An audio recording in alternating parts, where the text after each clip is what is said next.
Namaskar and welcome to the Namaskar and welcome to the Navaratri Satsang. So let us start with the Prarthana. By the Guru's grace and the will of Sri Krishna, we have all assembled for this Navaratri Satsang. May we have their guidance to be able to learn and adopt the teachings of the great Acharyas to progress on the path of our sadhana. Guru Parampara. Lakshmīnātha Samārambhām Nāthayāmuna Madhyamām Asmadacharya Paryantam Vande Guru Paramparam. Let us offer obeisances to the Acharya, to the Alvars. Bhutam Sarascha Mahadahvaya Bhattanatha Shri Bhakti Sara Kulashekara Yogi Vahan Bhaktangri Renu Parakala Yatindra Mishran Srimat Parankushamunim Pranatosmi Nityam. Namaskar to Srimad Ramanujacharya. Yo Nityam Achyuta Padambuja Yukma Rukma Vyamohatastaditarani Trinaya Mene Asmad Guror Bhagavatosya Dayaika Sindhoho Ramanujasya Charanau Sharanam Prapadye. Let us offer our obeisance to Swami Pillai Lokacharya. Lokacharyarya Gurave Krishna Padasya Sunave Samsara Bhogi Santasta Jiva Jivatave Namaha.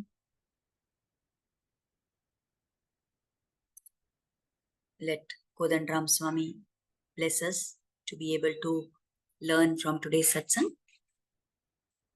So today we have to take up the 5th Sambandha out of the 9. In yesterday's satsang, we took up the relation where the Lord is the Bharta and all the Jivatmas are the Bharya. So today we move on to the next Sambandha in which the Lord is called as Jneyaha. He is the one who is to be known. And we, the Jivatmas who have to know him, are called as the jnata. So if we look at all the previous relations, previous roles of the Lord as Pita, as Rakshaka, as Seshi, and as Bharta, those things apply to not only the sentient beings, the Jivatmas, but also it applies to inanimate matter. Even for inanimate matter, the Lord only is the Pita, the Rakshaka, he is the Seshi, and he is like the Bharta. But for the Jivatma who is having Jnana, this new aspect comes into the picture. That because the Jivatma has the ability to collect and acquire knowledge, it is his responsibility to know and to gain knowledge about the Lord. However, along with this ability, there is always a chance that the minute some special ability comes to us, then we start feeling that we are superior to the others. So that is likely to happen. So we must make sure that we avoid that danger also. But using whatever faculties the Lord has given us, he has given us a manas, he has given us the buddhi. So using this, we must try and know more and more about the Lord. So he is the Jneyaha and we are the Jnatas, the knowers. So there are different types of knowledge in the world. And we see that people take so much trouble and they have so much effort they put in to learn so many different things. Now, out of all these different types of knowledge, it is told by the Acharyas that we have to take that knowledge which is the Saratamam. So there are different gradations of knowledge. Like they will say something which is having no Sara at all, right? Then there is something which is having Alpasara, very less essence. There is very little of value in that. Then there is something called as Saratara. And Saratamam is the most ultimate stage where it is the quintessence. It is the absolute essence, the most important thing. And that Saratamam is to learn about the Lord. So out of all the different things that we can learn about, we have to take steps to learn about the Lord. Now, why it is important? Because we know that it is the Lord who has become this entire universe.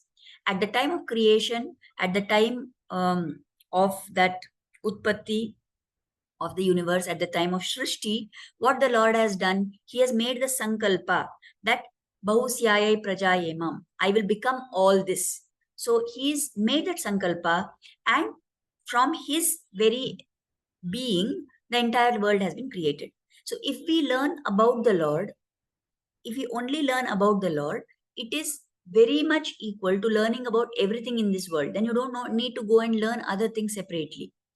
And yet, when we say that we want to learn about the Lord, it's quite a difficult task because there is no limit to the divine qualities of the Lord.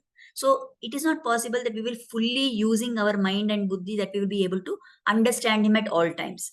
So what should we know the Lord as? In what angle should we view the Lord? How should we understand him? So in the Bhagavad Gita, in the 15th shloka, which is the Purushottama Yoga, where the Lord is explaining about his Purushottama Swarupa, we said yesterday in the satsang that the Lord is Purushottama. He is the most Uttama, and he is the only Purusha.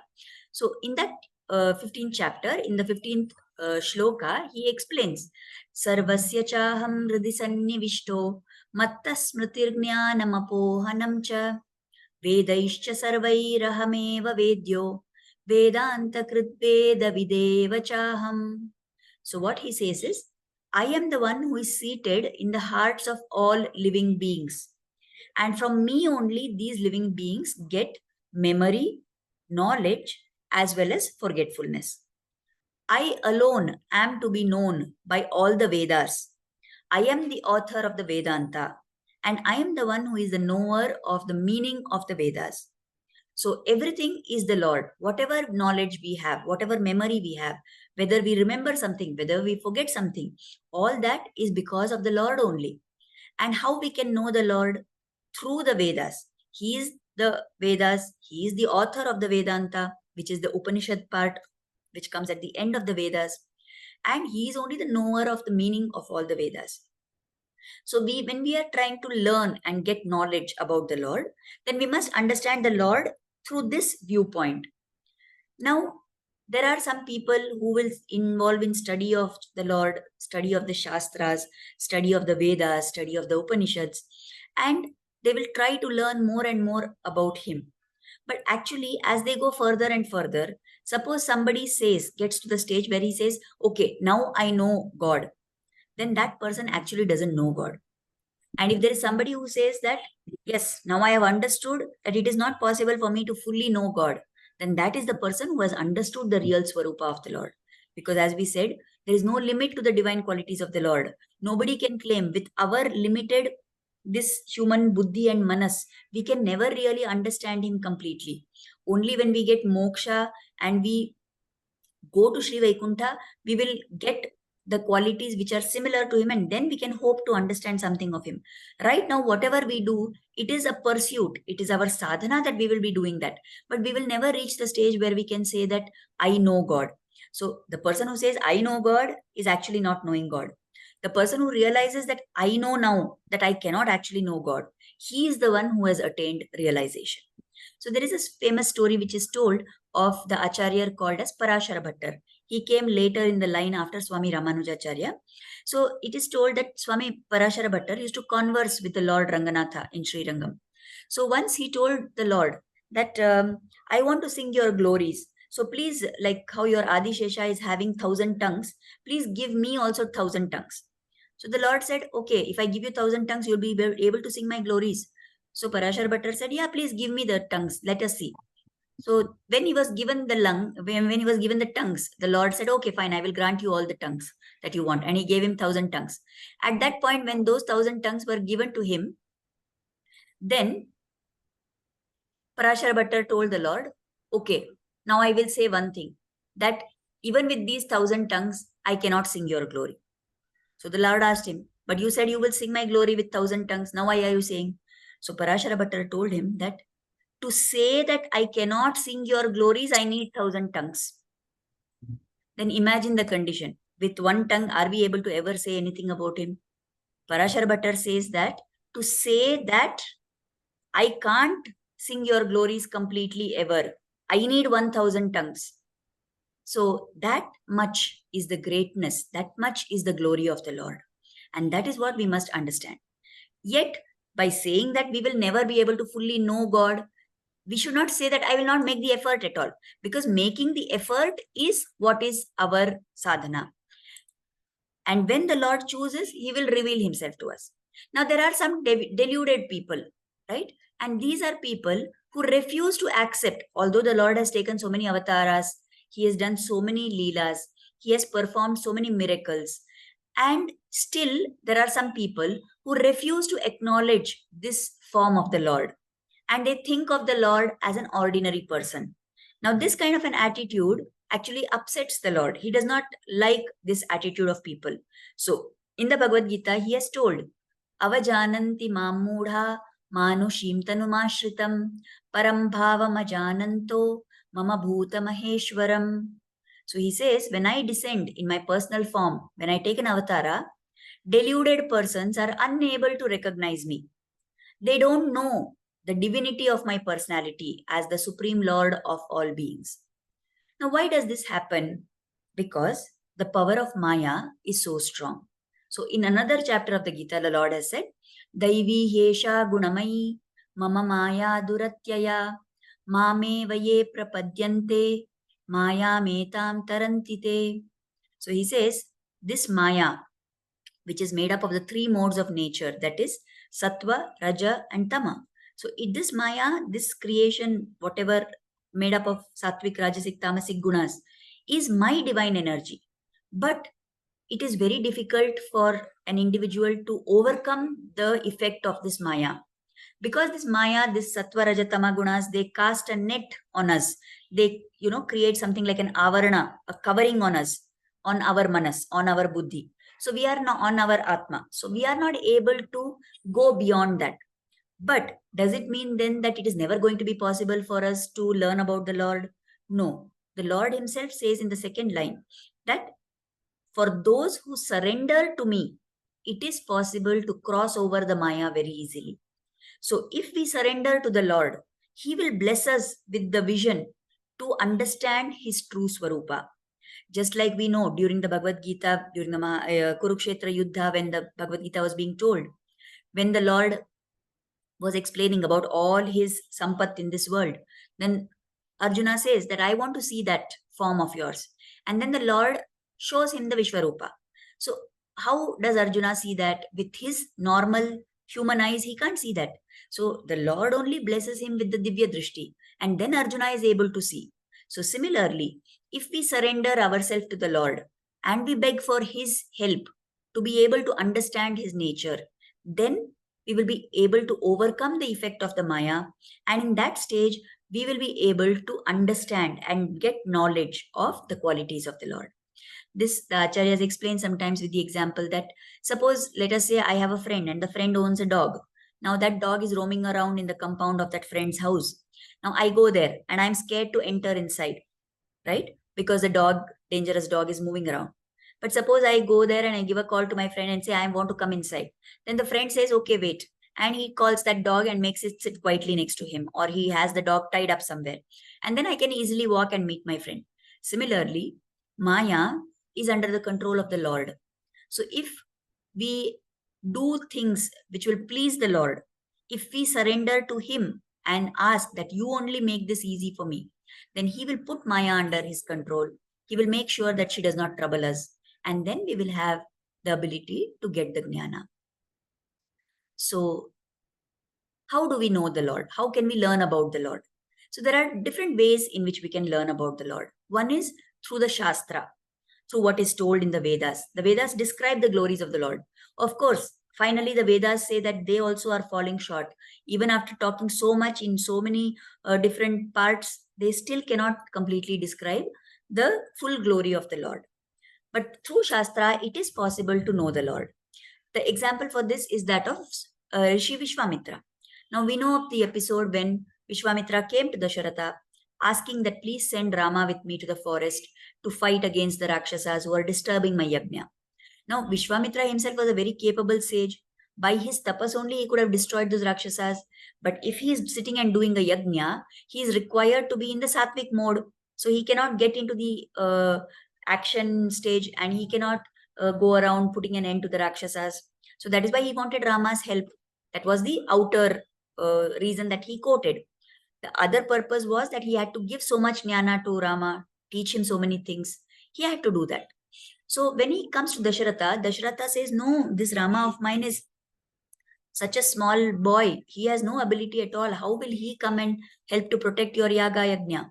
You take me. I will come along with you. I am a very great warrior. I will come and protect and give. So then Vishwamitra tells Dasharatha. There's this very famous part, the shloka in the Valmiki Ramayana, where he says, Aham Vedmi Mahatmanam Ramam Satya Parakramam. So he says, Aham Vedmi. I know the ability of the Mahatma, of this great personality, Rama, who is Satya Parakrama. He is valorous and he is the very nature of truth himself. He is only the Satya. O Dasharatha, you may not know about your son, but I know about your son.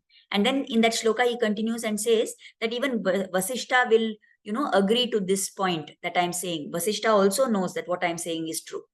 Now, why?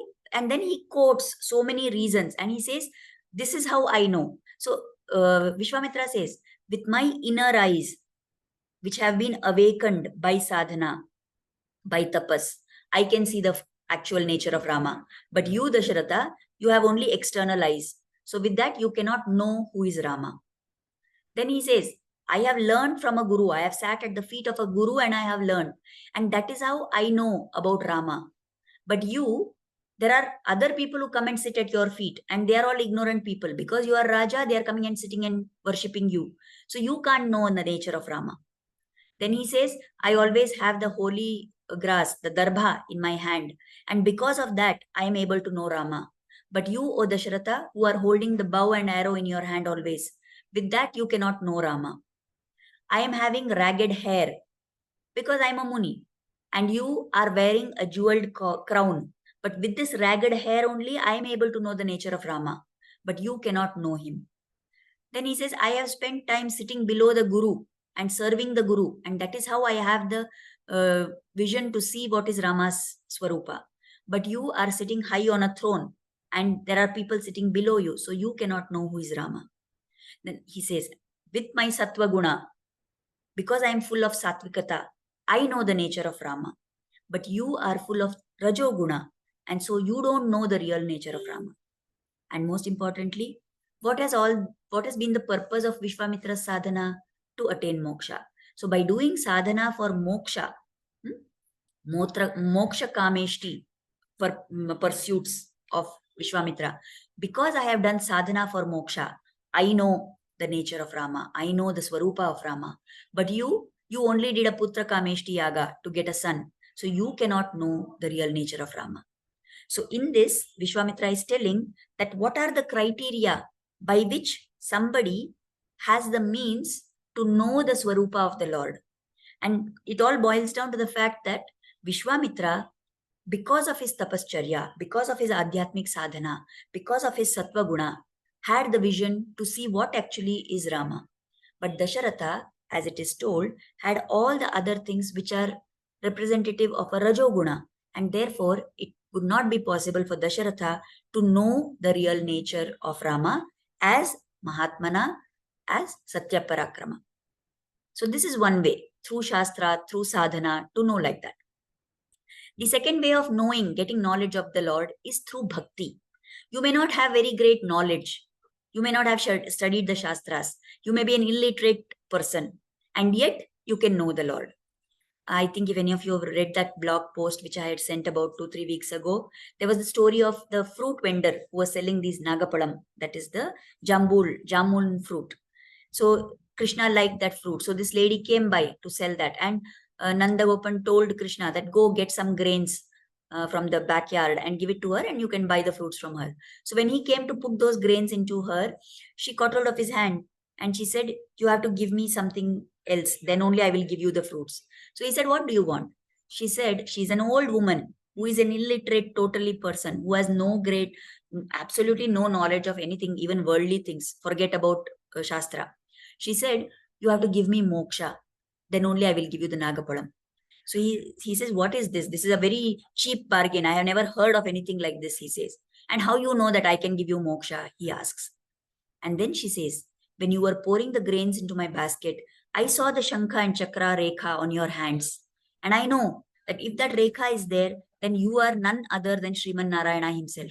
So I want moksha. I want you to promise me that you will give me moksha. Then only I will give you these jamun fruits. And the Lord is forced by the bhakti of that woman to give her moksha. Another story is told similarly by the acharyas of a person who was called as Dadi Pandyan. So he was a person who was a seller of milk, curds, and other things. So he had this dadi, that big pot, and he would go around after his things were all sold. He would rest under the tree somewhere with that pot as a pillow, and he was sleeping like that. One day, Krishna was being chased by Mother Yashoda because he had done some mischief there. So he came running to where this Dadi Pandyan was, and there he begged him, please make me to hide inside your pot. Your pot is so big, I'm so small. Please let me hide. I want to escape from my mother. And if she comes here, you tell that you didn't see me. So Krishna, the Dadi Pandyan, this man agreed. And he allowed Krishna to enter the pot and hide inside.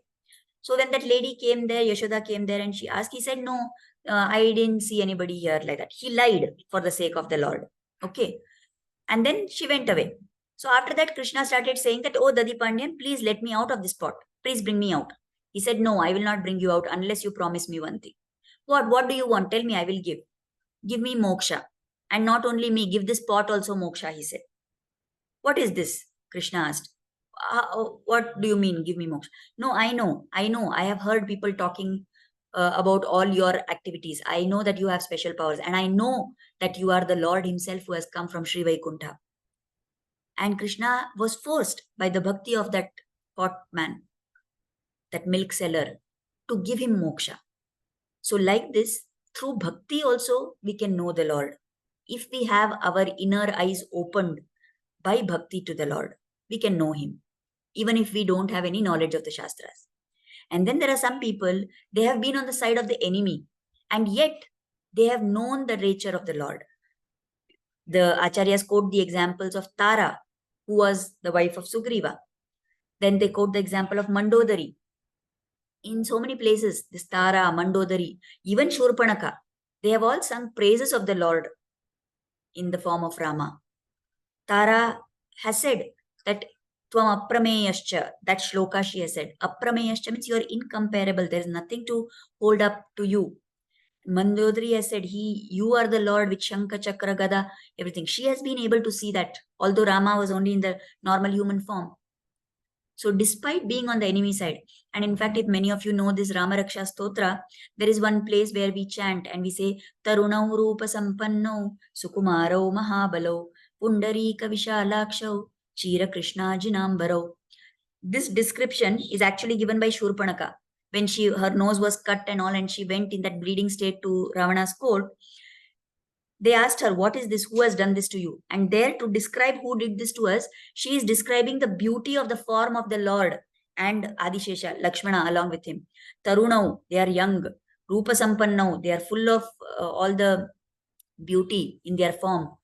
Sukumarau, Mahabalau, Pundarika Vishalakshau, they have large lotus-shaped eyes, like that.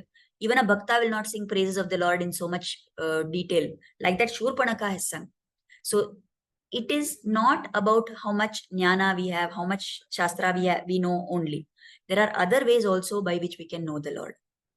And this is such an irony that sometimes even somebody who has the highest level of knowledge, even the highest deities, cannot recognize the greatness of the Lord, and they treat him wrongly.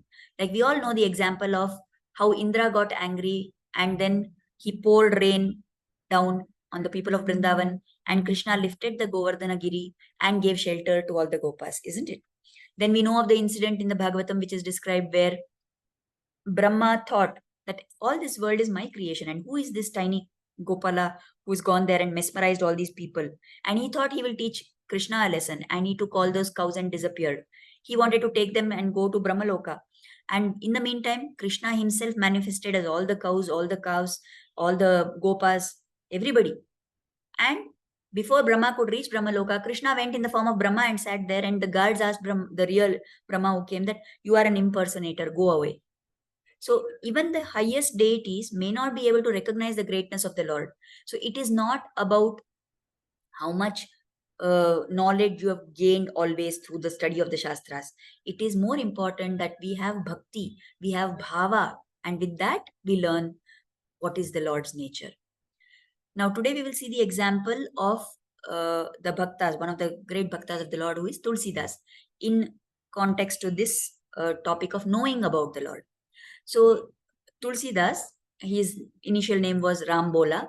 So, this man, he had, no doubt, he had little bhakti and all that. But then, after he was married to this woman called Ratnavali. So what happened is he was totally attached to her and he was mesmerized by her. So one time she went away to her parents' house without telling him. And this man, in heavy downpour, in the heavy rain, he came running behind her because he couldn't bear to be separated from her. Now he had to cross a river to get to her house. And when we came there, because it was pouring so much, there was no boatman there. There was no way for him to cross the river. He saw what he thought to be a log of wood. He caught hold of that log of wood and he crossed over to the other side of the river. Now, actually, that was not a log of wood, it was a corpse which was floating in the river.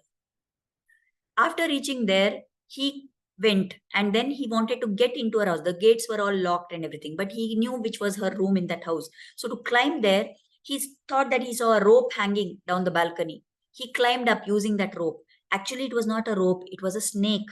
But he didn't realize that.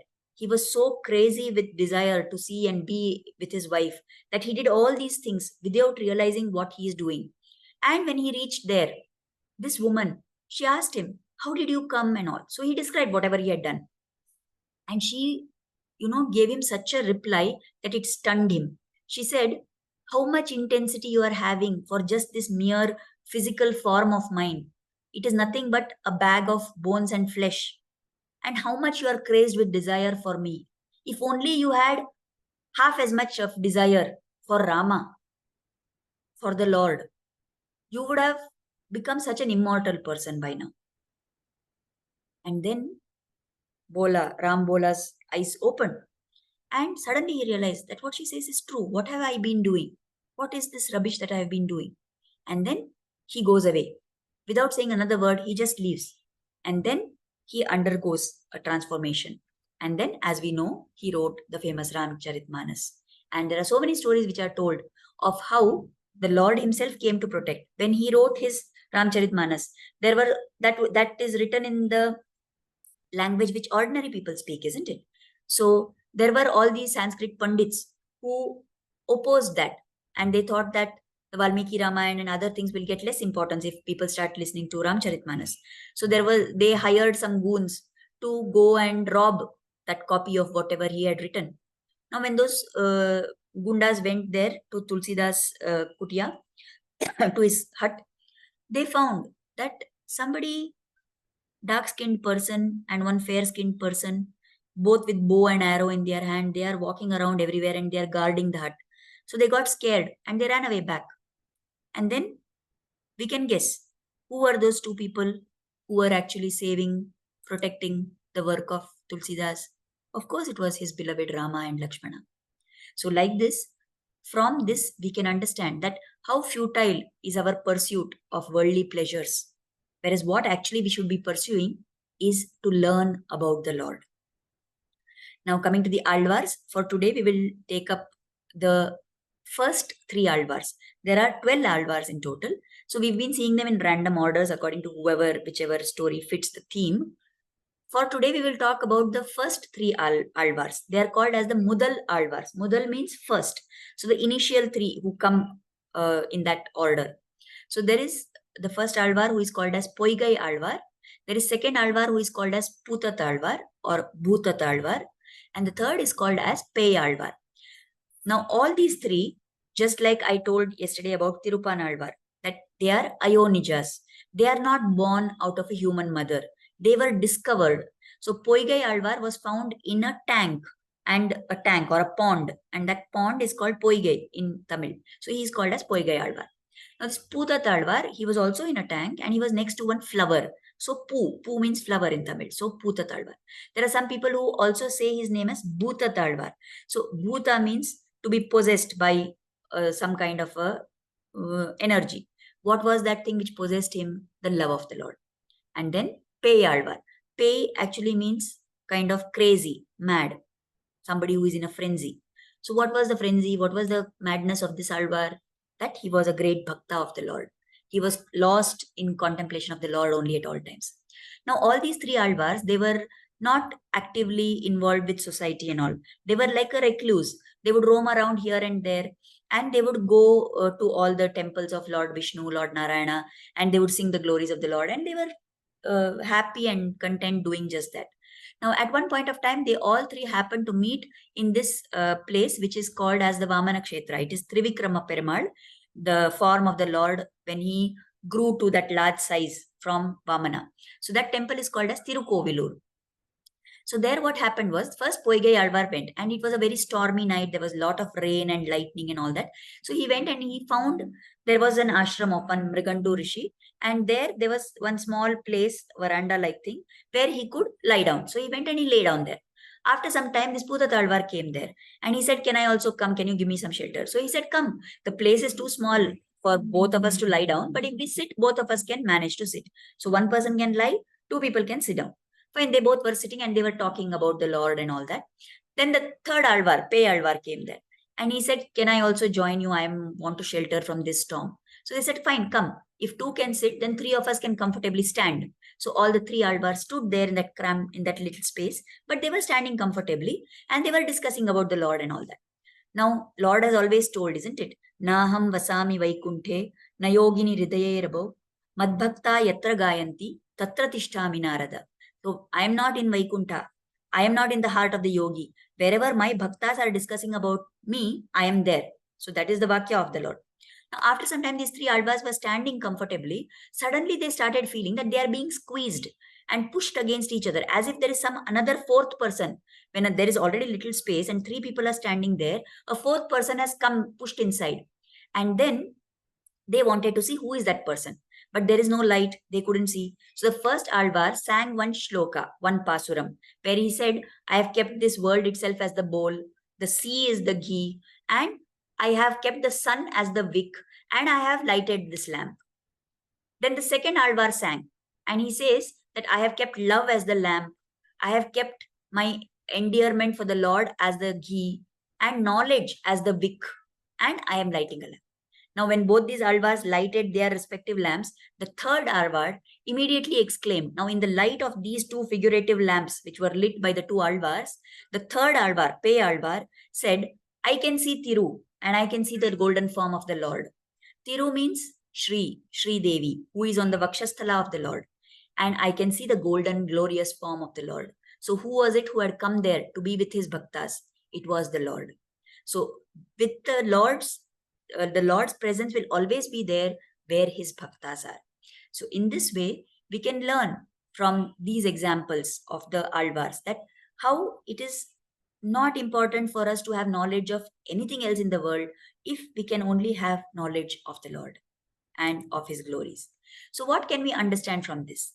In the Upanishad, there is one conversation which is given between the sage called Yajnavalkya and his wife called Maitreyi. So some other time we will talk in detail about this. Yajnavalkya wanted to take sannyas and he had two wives, Maitreyi and Katyayani was the other wife. So he told that I will divide all my assets between you and I will make provision for you and I will go. So that Katyayani happily agreed. But this Maitreyi had always been spiritual minded. So she said, "Okay, whatever assets and property you are going to give me, will it give me happiness? Will it give me contentment?"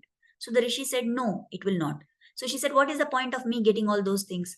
Please teach me how to get contentment. Please teach me how I can attain happiness in this life." And then he explains to her about what all is the meaning of spiritual practice. And then at that point, he tells her, "Atma vare drashtavya stotavyo mantravyo nididhyasitavyaha." So it is the Atma which we have to see. It is the Atma which we have to know. It is the Atma for which we have to search. It is the Atma about which we have to hear. It is the Atma about which we should think in our mind. It is the Atma on which we should meditate. And what is the meaning of saying Atma? Is he talking about Jeevatma or Paramatma? Of course, it is about the Paramatma. Because there is nothing glorious in thinking about my own Atma, isn't it? If I think of the Paramatma, if I always try to search for the Paramatma, if I always hear the glories of the Paramatma, and I keep my mind engaged and completely focused on the Paramatma, there is nothing else which is worth thinking, nothing else which is worth possessing, because other than the Lord, other than the Paramatma, nothing worthwhile exists in this world. So we must make sure that we spend and focus our energy on learning about the Lord. Now, why should we learn about the Lord? Because it's only by learning about Him and gaining knowledge of Him that we are guaranteed moksha. In the Bhagavad Gita again, the Lord has told, Janma karma cha me divyam, evam yo vetti tatvataha, tyaktva deham punarjanma, naiti mameti sorjuna.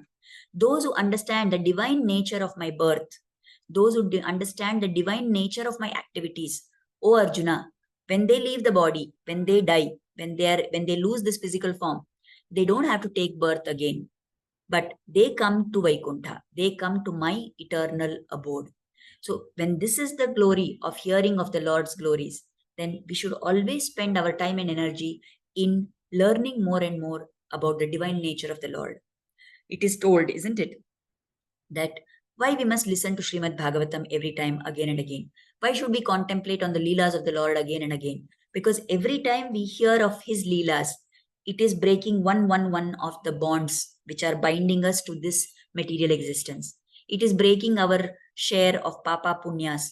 And the more we hear about the Lord, the more we get enjoyment and pleasure out of hearing of His Leelas, the less and less becomes our attachment for other worldly things. So that is how we must plan our life. That is how we must plan our time. For us, everything else seems to be very important. But if really we want to make spiritual progress, if we want to make sure that this is our last janma and we are not going to further get stuck in this cycle of birth and death, then we have to make sure that we make sadhana, we make our spiritual practice, we make satsanga as our priority. We cannot do sadhana as if it is a hobby. Like other people watch movies, or some other people go to the club, some other people browse the internet. Like that, we cannot do satsang. We cannot do sadhana like that. It has to be our full-time activity. And whatever else we are doing, we should plan those activities in such a way that they don't interfere with our sadhana. So we must make sure that we try and do all this to get closer to the Lord. If I hear that the Lord was in the jail, then when He was born, I am released from this jail of this Janma. So that is all we have time for today. There's less than a minute left. So let us offer Kritagnyata, gratitude to the great Acharya Parampara, gratitude to the commentators, gratitude to the Aldvars, and gratitude at the lotus feet of Sri Krishna and Guru, who have made sure that we are getting this jnana regarding them in such an effective way. Thank you very much, everybody. And we will meet up again tomorrow for our satsang. Tomorrow, most possibly, we will have at 5:30 itself. So I will anyway inform you. Thank you so much. Namaskar.